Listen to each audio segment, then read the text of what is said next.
తోటకూర పికిల్ ఎంత బాగుంటుందని తినేదాకా కూడా నాకు తెలీదు. సో దీని ప్రాసెస్ ఏంటో చూసేద్దామా. Hello everyone, welcome to my channel.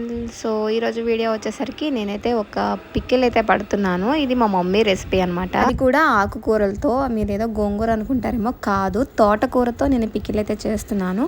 నిజంగా ఈ పికిల్ అయితే చాలా అంటే చాలా బాగుంటుంది. ముందుగా తోటకూరని అయితే తీసుకొని కట్ చేసి పక్కన పెట్టుకోవాలి. ఇందులో కూడా లేత కాడ ఉంటే మాత్రం ఉంచేసుకోండి, మగ్గిపోతుంది. అదే ముదురు కాడైతే మాత్రం పక్కన పడేసేయండి.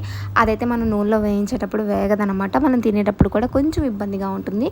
సో ఇలా కట్ చేసి పెట్టుకున్న తర్వాత దీనిని అయితే ఒక 3-4 టైమ్స్ అయితే వాష్ చేయండి. సో ఇసుక ఏదైనా ఉంటుంది కాబట్టి మంచిగా వాష్ చేసుకోండి. నేనైతే ఒక 3-4 టైమ్స్ అయితే వాష్ చేసుకుంటున్నా దీనిని. ఇందులో ఏమైనా ముదురుకాళ్ళు ఉన్నాయేమని పక్కన తీసి పెట్టేసుకుంటున్నా.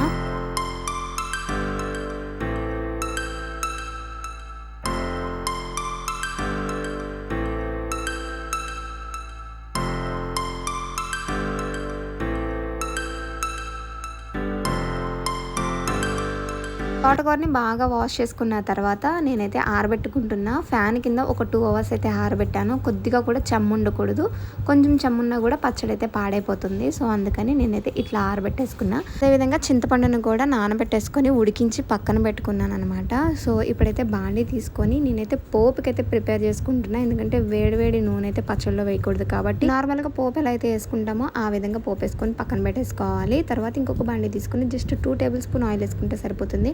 అందులో మనం ముందుగా కడిగి ఆరబెట్టుకున్న తోటకూర ఏదైతే ఉందో అది వేసి కలుపుతూ ఫ్రై చేసుకోవాలి. ఎందుకంటే కిందన మాడింది అంటే మాత్రం పచ్చడి టేస్ట్ పోతుంది. మాడకుండా కలుపుతూనే ఉండాలి. తోటకూర అంతా ఫ్రై అయిపోయిన తర్వాత మనం ముందుగా ఉడకబెట్టి పెట్టుకున్న చింతపండు ఏదైతే ఉందో అది కూడా వేసి బాగా కలుపుకోవాలన్నమాట. తోటకూర అంతా బాగా పట్టాలి. ఇదంతా బాగా కలిసిపోయిన తర్వాత ఇప్పుడు స్టవ్ ఆపేసి పక్కన పెట్టుకొని ఇప్పుడు ఇందులోనే ఉప్పు, కారం, ఆవపిండి కూడా వేసుకొని మొత్తం తోటకూర అంతా బాగా కలిసేలాగా కలుపుకోవాలి.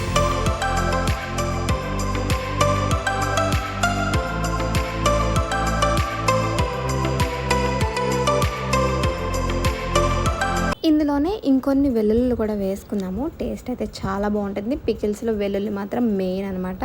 అలానే మనం ముందుగా తాలింపు పెట్టి పక్కన పెట్టుకున్నాం కదా, సో ఆ తాలింపు ఆయిల్ మొత్తం కూడా వేసి మళ్ళీ ఇంకొకసారి బాగా మిక్స్ చేసుకుందాము.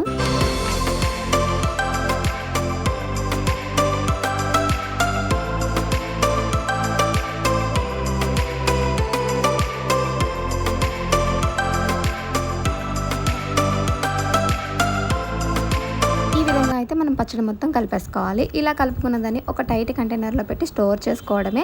మీరు ఎక్కువ మోతాదులో తీసుకుంటే మాత్రం కొద్దిగా తీసుకొని తాలింపు పెట్టుకోండి. నిజంగా పచ్చడి అయితే చాలా అంటే చాలా బాగుంటుంది. మనం చెప్తే కానీ తెలీదు అది తోటకూర అని, అంత టేస్టీగా ఉంటుంది. మీకు కనుక ఈ వీడియో నచ్చితే లైక్ చేయండి. అలానే ఛానల్ సబ్స్క్రైబ్ చేసుకోవడం మాత్రం అస్సలు మర్చిపోద్దు. మళ్ళీ ఇంకొక వీడియోతో మళ్ళీ కలుద్దాం. Bye bye.